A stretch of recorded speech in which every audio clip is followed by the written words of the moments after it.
the UAN for the benefit of the county board commission. So, all right. Any questions on the proposed 2021 tax budget? I mentioned in the setup memo that Dawn provided a packet. Part of that packet is it includes Schedule A, Schedule B, and the statute is based on need.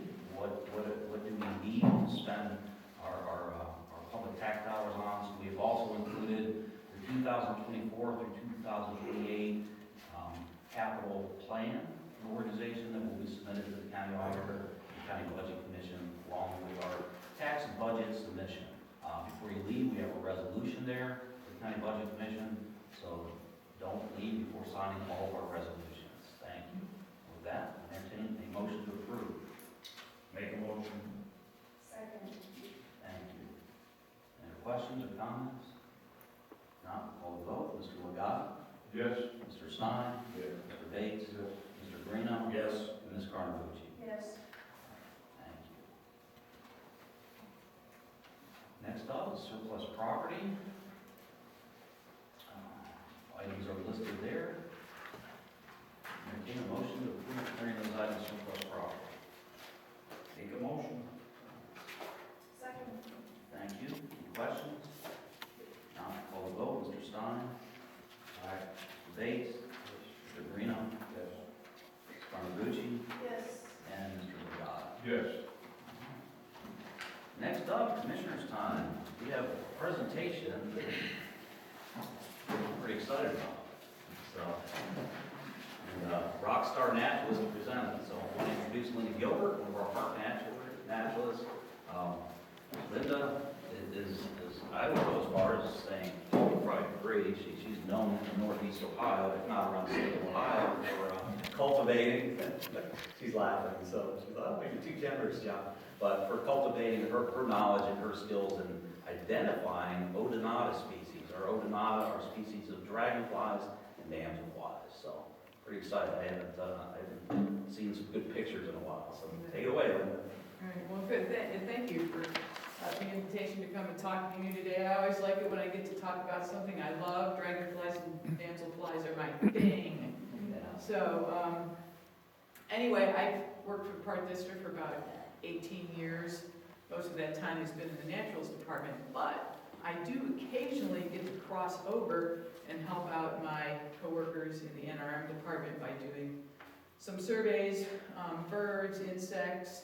I've helped with stream assessments and things like that, which all help Paul with his management plans, and so I feel fortunate to be able to do a little bit about that, do some of that work. So today I thought we'd focus a little bit on the noteworthy dragonflies and damselflies that we have in our park district.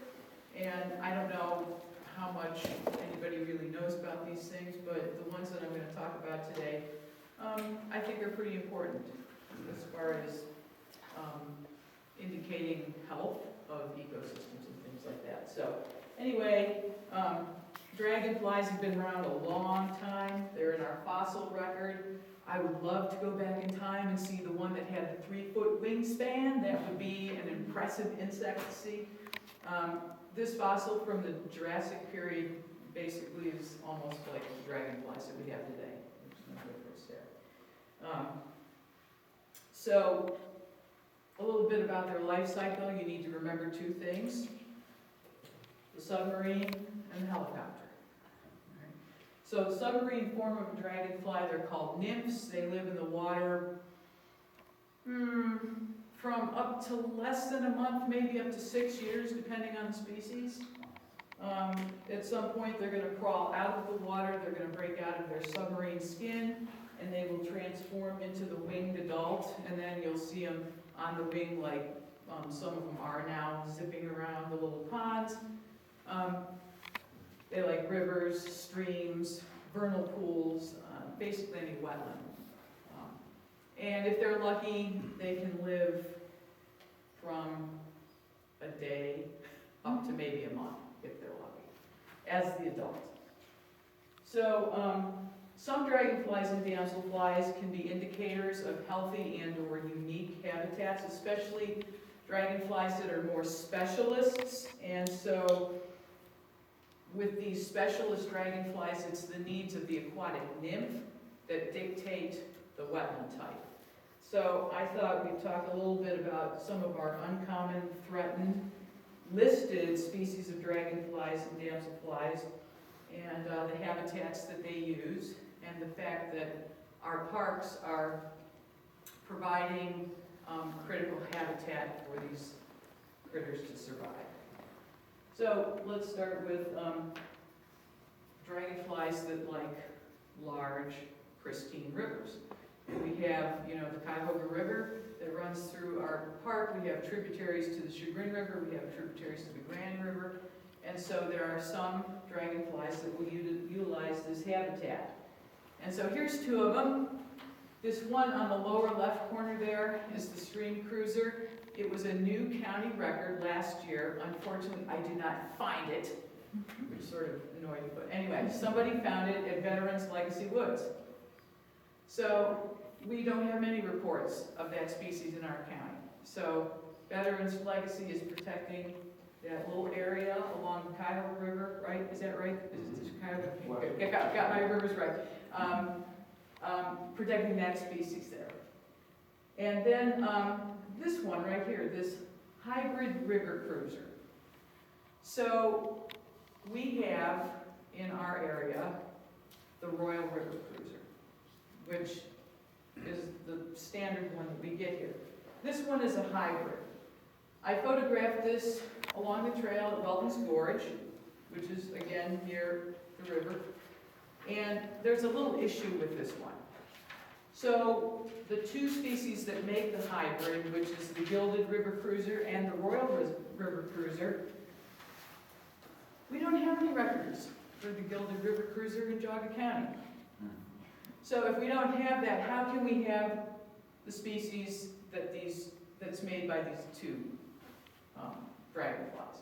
So once upon a time, this one was its own species. It was known as the Wabash River Cruiser. I think it's still its own species. I don't know why these scientists can't get it straight and decide whether or not it's a hybrid or its own species. It would make things a lot easier. I think it's its own species. So anyway, Welton's Gorge, Cuyahoga River, we're protecting that species. So this is the range map for the stream cruiser. So the darkest colors on the map are the most current records. So this is current as of last year, 2022. And then here's the hybrid river cruiser. The Gilded River Cruiser is more of a western species. And then here we are at Geauga County, so go figure.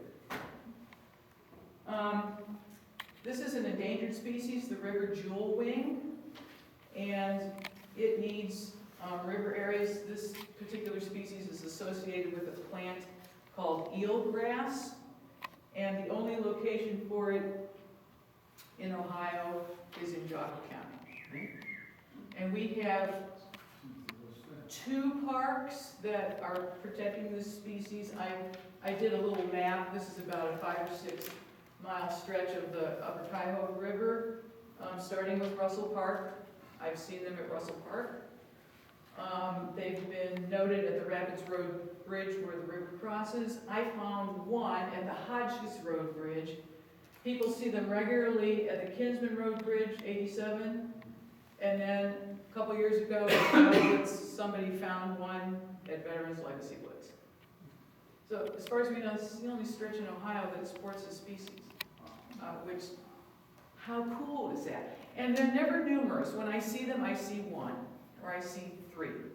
So this is really, really critical habitat for river jewel wings.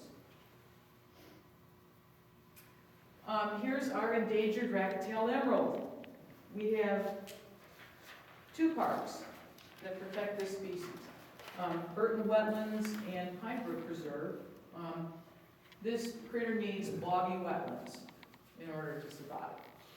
And you can see the range map. Again, this is a northeast Ohio critter because of the habitat that we're protecting here. They need to have those boggy wetlands. So I have not seen this one yet this year. I didn't see it last year, Burton wetlands either. I'm hoping it's okay. So we'll see what happens further down the line with that one. But brilliant green eyeballs, and it's got this little sort of expanded part of its abdomen. That's how it gets the racket tail. We always like it when something is named for how it looks or how it behaves. This is one of those. The Harlequin darner is another species that needs boggy wetlands. This is a state threatened species. We have 9 parks that protect this species.